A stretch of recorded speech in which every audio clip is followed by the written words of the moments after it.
Wrapping up hour one on this week's episode of Implicit Bias. I am your host, Kevon Bordelon, and we are going to go through that rabbit hole of all the things that made us go, is that really what we want in 2024? Of course, we have in the last week of 2024 something that makes us both realize not just that you are the news, but also that you are better than the FBI.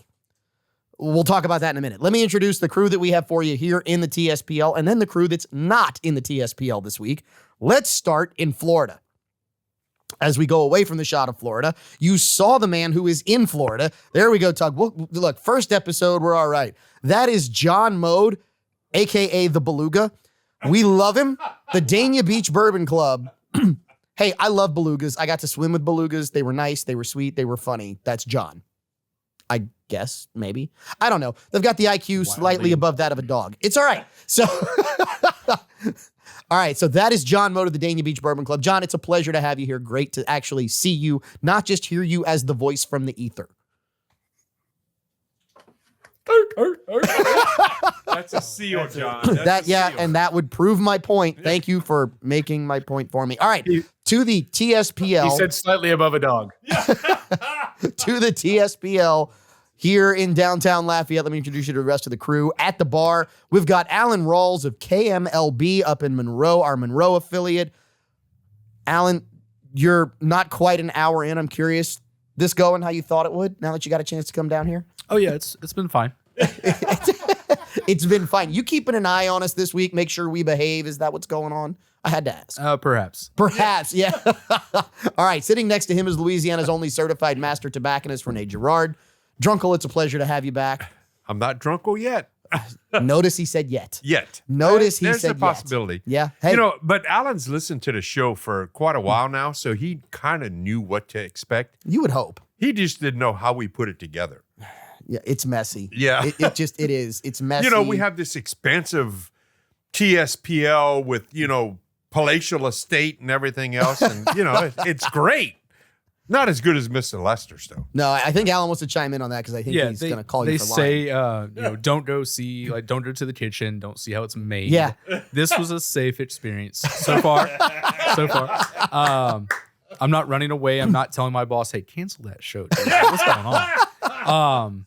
No, I made a good decision with bringing you guys on to KMLB so far. No, we appreciate it. I love that he says so far. Yeah, something's coming, and it's probably coming from the mouth of the Rustic Renegade, the man sitting here to my right here in the TSPL. Caleb, you know it's true. It's only happened a few times.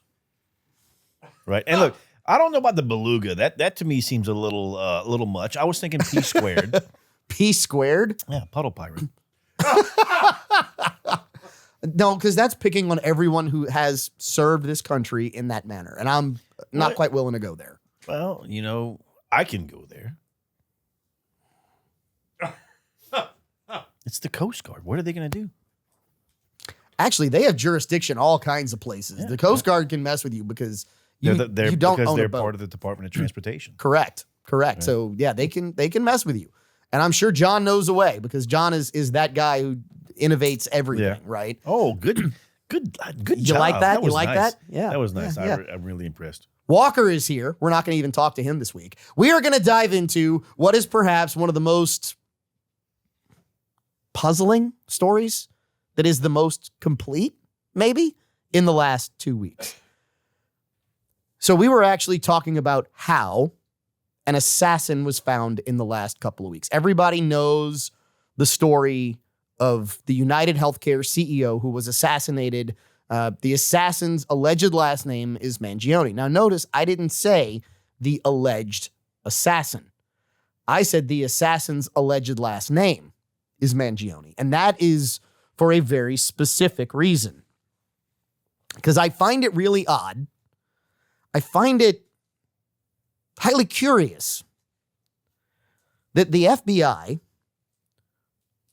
who over the course of more than 12 months can't tell us who brought cocaine into the most secure home on the planet. Kamala.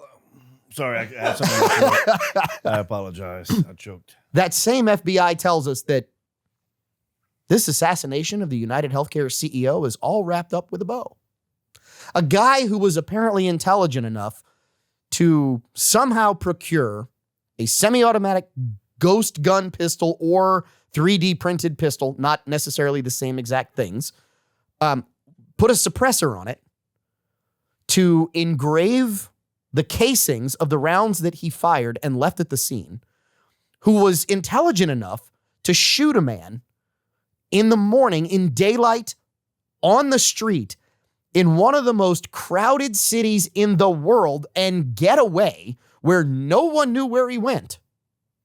That same person allowed himself to be caught with the murder weapon and the suppressor and a manifesto in a freaking McDonald's.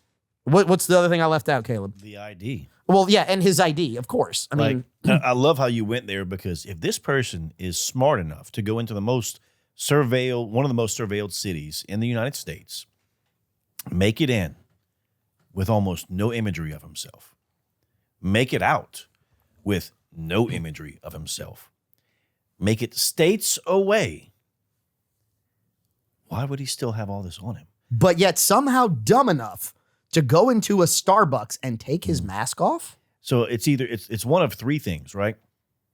Either this isn't the what's the Star Trek or Star Wars quote? This isn't the man you're looking The for. droid. This isn't the The droid yeah. you're looking for. So it's either that, or he is a complete idiot and it was all luck, or it wasn't alone. or Renee, you want to chime in? or he was one state away, and it also kind of looks like a under 21-year-old kid who climbed up on a roof that the Secret Service couldn't get on to stop an assassination or attempted assassination of a presidential candidate. Okay, so I'm going to tell a story here, and I'm going to give you another potential possibility. At the age of about 22, 23, I went back to work with my high school on a project, and I was working with some of the students. So I'm in college, working with some of the students, getting ready for their senior year, and I have this young lady come to me and say, Kavan, I have the craziest, most embarrassing story I have to tell you. And I'm like, look, you are 16, 17. I don't necessarily want to know. No, it's okay. And she proceeds to tell me that she walked into a bar called Fat Harry's in New Orleans, saw this guy, ran up to him, gave him a hug and a kiss, and said, Kavan, it's so good to see you. I can't believe you're here. And it wasn't until after she hugged him and kissed him that she realized it wasn't me. At which point I said, I've had people tell me that I have a doppelganger in New Orleans. I mean, 5'8", brown hair, brown eyes, and let's be honest, 5'8" on a good day, but brown hair, brown eyes, in the city of New Orleans, of the male population, 30% is going to fit that basic description. So I'm like, okay, yeah, sure, somebody out there might look like me. Well, about 2 years later, I'm walking through the newsroom at WWL TV. And on one of the desk partitions where people can pin pictures and things like that, there is a newspaper clipping. And it is a picture from a social event. And I walked by it and I stopped and I went, when did the newspaper take a picture of me?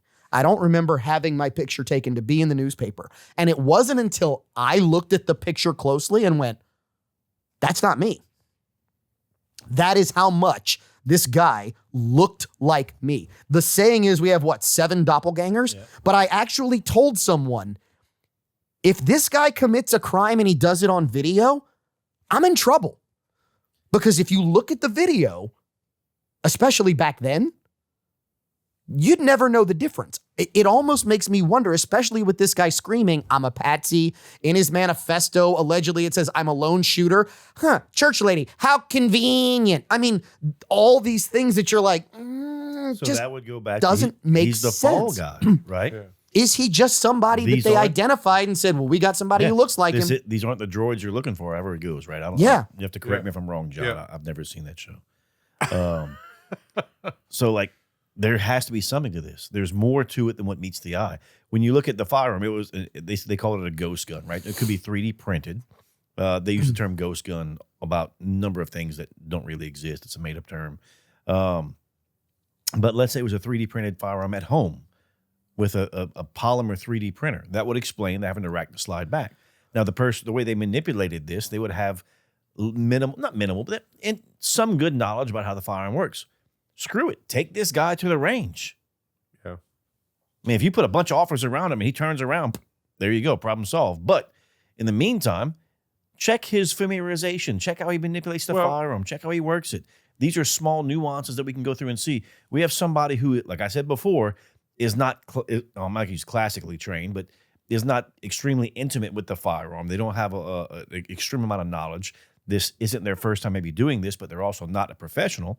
So what can we find out when we dig into and that? there again, it goes back to the media. The things I've heard on the media is that the gun was 3D printed. Mm-hmm. The can was 3D printed. Mm-hmm. Now, in order so for the wait a can, minute. in order for the suppressor, the can, to work and being 3D printed, it's metal, right? Yeah. Be a metal 3D printed suppressor. Or you can get 1 or 2 shots. That's it. Okay, so John, we got to wrap this up. We're going to come back to you. We're going to continue this conversation into hour 2. If your affiliate does not pick up hour 2 of Implicit Bias, make sure you find us on our socials, wherever you get your podcast. But Facebook, YouTube, X will be there. If you do get hour 2 is always more fun. We've got more questions about Wile E. Coyote, super genius who 3D prints a suppressor when we come back and we bring you hour 2 of this week's episode of Implicit Bias.